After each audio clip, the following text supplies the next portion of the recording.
पिछले एपिसोड में हमने लीजी के बारे जाना था, जो रियल वर्ल्ड से मार्शल वर्ल्ड में जाकर टेलीपोर्ट हो जाता है। वहां आने के बाद उसे एक काम मिला था कि उसे अपनी पावर को बढ़ाना है और इतना ज़्यादा पावरफुल बनना है कि वो हेवन को दोबारा से रिवर्ट करने में मदद कर सके। इस चीज़ में उसका साथ एक सोल भी देने वाला था, जो कि हर टाइम उसकी मदद करेगा। साथ ही लीजी के पास एक हेवनली ईट भी आ गई होती है, जिसका इस्तेमाल करते हुए वो किसी को भी हरा सकता है। इसलिए लीजी इस सफर को करने के लिए तैयार हो जाता है। जिसके बाद यहाँ से ये एपिसोड शुरू होता है। तो उस एपिसोड की शुरुआत में लीजी ने उसी वेपन का इस्तेमाल करते हुए बाकी के ऊपर काफी खतरनाक अटैक कर दिया होता है, जिस अटैक को तो बाकी संभाल ही नहीं पाता। उसके वहां पर हालात खराब हो जाती है। ये देखकर तो लीजी काफी ज्यादा खुश हो जाता है कि ये वेपन तो बहुत ही अच्छा है। वो बाकी के सारे साथियों से कह रहा हो, लगता है मुझे ये वेपन तुम पर भी इस्तेमाल करना पड़ेगा। फिर से जो देखकर तो बाकी और उसके सारे साथी एकदम ज्यादा घबरा जाते हैं और वहां से जल्द अपनी जान बचाकर भाग निकलते हैं। कहीं ये लीजी दोबारा से उनके ऊपर इस ईंट का इस्तेमाल करते हुए फिर से अटैक ना कर दे। तो वहां पर शियाकी आता है, जो कि लीजी से कह रहा होता है कि तुम्हें पता है ये जो ईंट है वो बहुत ही ज्यादा पावरफुल है। ये हैंस तारीफ की एक बहुत ही पावरफुल, वही ईंट मैंने तुम्हें दे दिया है, जो कि तुम्हारी आगे चलकर बहुत ज्यादा मदद करने वाला है। जैसे जैसे तुम अपनी पावर बढ़ाते जाओगे वैसे वैसे ही इस ईंट की भी पावर बढ़ती जाएगी। इसलिए लीजी वहाँ पर कह रहा होता है कि अब मैं इस वेपन का इस्तेमाल करते हुए इस पूरे के पूरे कल्टीवेशन वर्ल्ड के अंदर सबसे ज्यादा पावरफुल कल्टीवेशन बनाकर दिखाऊंगा। देखता हूँ मेरे रास्ते में कौन आता है। जिसके बाद लीजी वहाँ पर शियाकी से पूछ रहा होता है कि क्या तुम मुझे बता सकते हो कि आखिर मेरा अभी करंट लेवल क्या है। जिस पर शियाकी बताता है कि अभी तुम सिर्फ 1 स्टार सोल मास्टर हो, और 1 स्टार सोल मास्टर जो कल्टीवेशन वर्ल्ड का सबसे लास्ट लेवल है, क्योंकि अभी तुमने अपनी कल्टीवेशन की शुरुआत ही की है। ये सुनकर तो लीजी एकदम ज्यादा हैरान रह जाता है कि मेरे पास तो सबसे घटिया लेवल है, मुझे अपना लेवल बढ़ाना पड़ेगा। जिसके बाद शियाकी अपनी पावर का इस्तेमाल करते हुए लीजी को दोबारा से हेवन के अंदर ही लेकर आ जाता है। ये देखकर तो लीजी भी हैरान होता है कि इसने वापस से मुझे हेवन के अंदर क्यों लेकर आ गया। शियाकी इससे कहता है कि तुम्हारी गलत फहमी है, ये हेवन नहीं, ये कल्टीवेशन के अंदर का वर्ल्ड के अंदर हर एक कल्टीवेटर के पास उसका स्पिरिचुअल वर्ल्ड होता है, जिसके अंदर जाकर वो अपनी कल्टीवेशन बढ़ाता है। तुम्हारे पास हाल फिलहाल के लिए कोई भी कल्टीवेशन वर्ल्ड नहीं है, इसलिए मास्टर जी ने हेवन को ही तुम्हारे कल्टीवेशन वर्ल्ड को जोड़ दिया है। जब भी तुम अपने कल्टीवेशन वर्ल्ड का इस्तेमाल करने की कोशिश करोगे तो तुम सीधा हेवन के इस हिस्से में आ जाओगे। आज से तुम्हारे लिए यही तुम्हारा कल्टीवेशन वर्ल्ड है, जहाँ पर तुम्हें कल्टीवेशन पावर को सीखना पड़ेगा। जैसे जैसे तुम अपनी पावर को बढ़ाते जाओगे वैसे वैसे तुम्हारे पास पावर आती जाएगी कि तुम यहाँ पर हेवन को दोबारा से रिवर्ट कर सकते हो।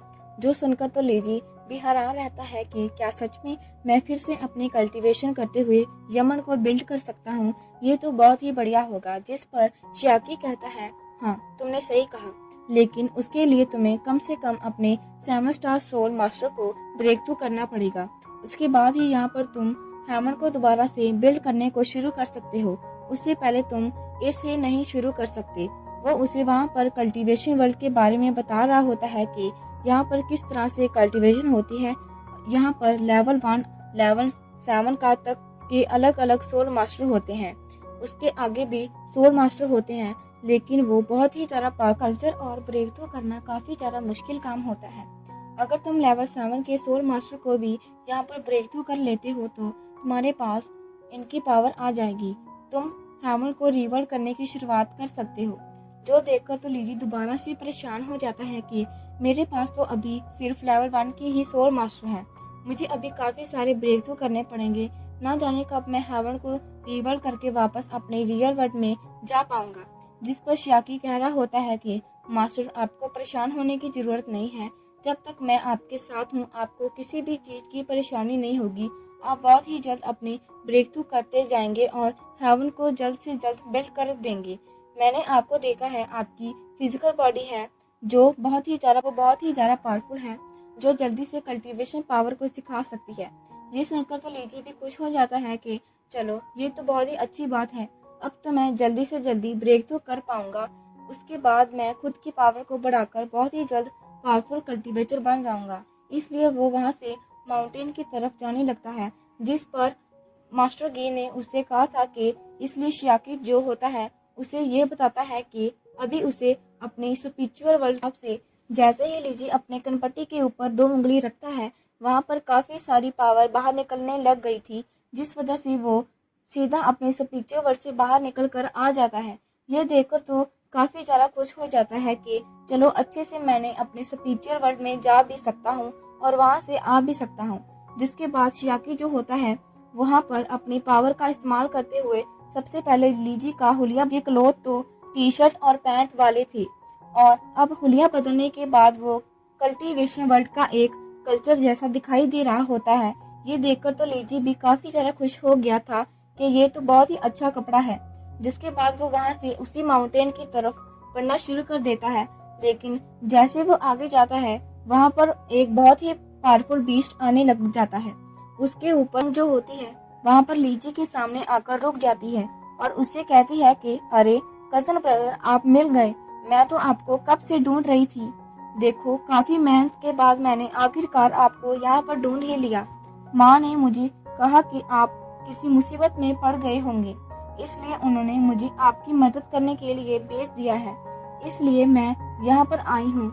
मैं आपके लिए यहाँ पर सवारी भी लेके आई हूँ ताकि जल्द से जल्द आप यहाँ से निकल कर। तो लीजी भी हैरान रहता है कि इतने भयानक जानवर पर मैं कैसे बैठूंगा, इसने मुझे गिरा दिया। तो लिंगलोंग कहती है आप काफी टाइम से नहीं मिल रहे होते हैं, इसलिए जब तक के लिए सेकंड अलग को ही फैमिली का हेड बना दिया गया, इसलिए जल्दी से मेरे साथ चलो।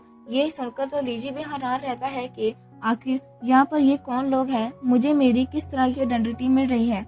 मुझे तो ये तक भी ठीक से नहीं पता लगता है। धीरे धीरे करते हुए मालूम पड़ेगा कि कौन से लोग मेरे क्या लगने वाले हैं और किस तरह से फैमिली मास्टर में मैं पढ़ने वाला हूँ। जिसके बाद वो उस जानवर के ऊपर बैठकर आगे बढ़ने लगता है।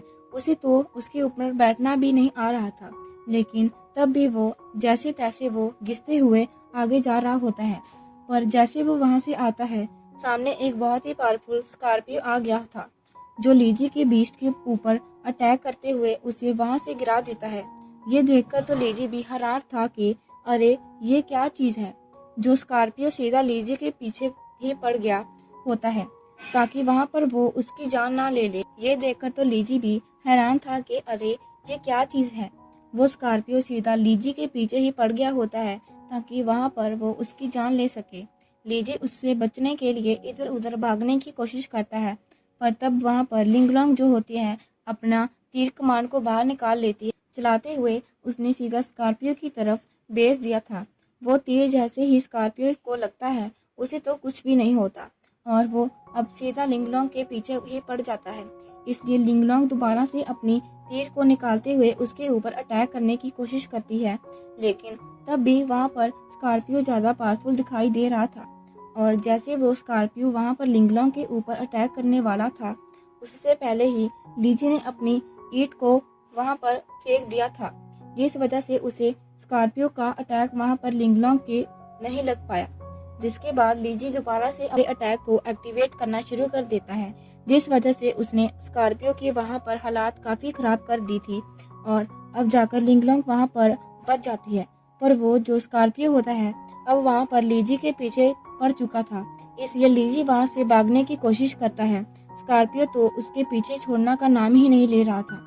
लीजी जहाँ जा रहा होता है वहाँ पर वो स्कॉर्पियो आ रहा होता है, इसलिए लीजी और लिंगलोंग दोनों वहाँ से भागना शुरू कर देते हैं। पर जैसे वो स्कॉर्पियो वहाँ पर दोबारा से लीजी के ऊपर अटैक करने वाला होता है, अपनी ईंट को उसकी तरफ फेंकते हुए उसकी पावर को और ज्यादा बढ़ा देता है। दो स्कॉर्पियो की वहाँ पर हालात खराब हो चुकी थी और इसी मौके का फायदा उठाते हुए लिंगलोंग अपनी तीर कमान को एक्टिवेट करते हुए उसी की तरफ तान देती है। लेकिन जब तक वो उसके ऊपर अटैक करती है तब तक स्कॉर्पियो वहाँ से आजाद हो गया होता है। पर सही टाइम पे लिंगलोंग ने अटैक करते हुए स्कॉर्पियो की आंख में वो तीर मार दिया था, जिस वजह से स्कॉर्पियो की वहाँ पर हालात खराब हो चुकी थी। और इस मौके का फायदा उठाते हुए लीजी वहाँ पर दोबारा से अपने ईंट की पावर का पूरी तरह से एक्टिवेट कर लेता है और उसे सीधा उस स्कॉर्पियो के सीने के अंदर ही डाल देता है, जिस वजह से तो स्कॉर्पियो को वहाँ पर बहुत ही ज़्यादा तकलीफ हो रही होती। वो उस तकलीफ को बर्दाश्त ही नहीं कर पा रहा होता है। अब जाकर उसकी हालत काफ़ी ज़्यादा खराब हो चुकी थी। ऐसा लग रहा था कि वो वहाँ पर मर चुका है। वो स्कॉर्पियो जैसे ही मरता है, उसके अंदर की काफ़ी सारी पावर निकलने लगती है, जो सारी की सारी पावर अब लीजी का जो ईंट होता है उसके अंदर जाने लगती है, जिस वजह से ईंट की भी पावर बढ़ चुकी थी। यानी कि लीजी अब यहाँ पर जितना भी मॉन्स्टर को मारेगा उन सभी की पावर ईंट के अंदर ही चली जाएगी, जिस वजह से वो ईंट पहले से भी ज़्यादा पावरफुल हो जाएगी। ये देखकर तो लीजी भी हैरान हो रहता है कि यहाँ पर आखिर ये हुआ क्या। लिंग लॉन्ग उससे कहती है, ऐसा लग रहा है कि आपका जो ये ईंट है उसके अंदर से सारी की सारी पावर चली गई है, जिस वजह से ये ईंट और ज़्यादा पावरफुल हो चुका है। मैंने सुना था कि यहाँ पर ऐसा बहुत सारे बीस्ट रहते हैं, अगर कोई भी उस बीस्ट को मारे तो उसकी पावर को अब्जॉर्ब कर लेता है, जिस वजह से उसकी भी पावर बढ़ जाएगी। और ऐसे ही अभी आप स्कॉर्पियो की सारी पावर आपके इस ईंट के अंदर जा चुकी है और बाद में चाहो तो आप उसकी पावर का इस्तेमाल भी कर पाओगे। लेकिन पहले तो आप अपना ब्रेक थ्रू भी नहीं कर पा रहे थे। आपके पास ईंट कैसे आया, जिस वजह से आपने तो अपना लेवल 1 का सोल मास्टर को ब्रेक थ्रू भी कर लिया है। ये सुनकर तो लीजी वहाँ पर कह रहा होता है कि अरे, मुझे मेरा एक दोस्त मिल गया था जिसने ही मुझे मदद की वजह से मैं यहाँ पर अपना ब्रेक थ्रू कर पाया हूँ। तभी वहाँ पर भागते हुए बाप की आता है, जो स्कॉर्पियो को मरा हुआ देखकर एकदम ज़्यादा हैरान रह चुका था। वो उसे देखकर कह रहा होता है कि मेरा इतना प्यारा स्कॉर्पियो यहाँ पर मारा गया, आखिर इसे किसी ने मारा? एक बार बस मुझे पता चल जाए, मैं उसे जिंदा नहीं छोड़ूंगा वाला, जिंदा नहीं छोड़ने वाला। वो वहाँ पर लीजी को देखकर कह रहा होता है कि लीजी, अब बच के रहना, मैं तुम्हें छोड़ने नहीं वाला। तुमने यहाँ पर मेरे इतने प्यारे स्कॉर्पियो को मार दिया, इसकी सजा तुम्हें जरूर मिलेगी। जो देखकर लीजी समझ जाता है कि आखिर स्कॉर्पियो को बेचने वाला भी कोई नहीं और नहीं बल्कि ये वाकई ही था। इसने यहाँ पर स्कॉर्पियो को बेचकर मेरी जान लेने की कोशिश की थी। वो तो अच्छा हुआ मैंने इसे मार दिया, वरना तो इसने यहाँ पर मुझे ही मार ही दिया था। लेकिन तुम मुझे बता तो सकते थे कि आखिर यहाँ पर तुम मुझे मारना क्यों चाहते हो।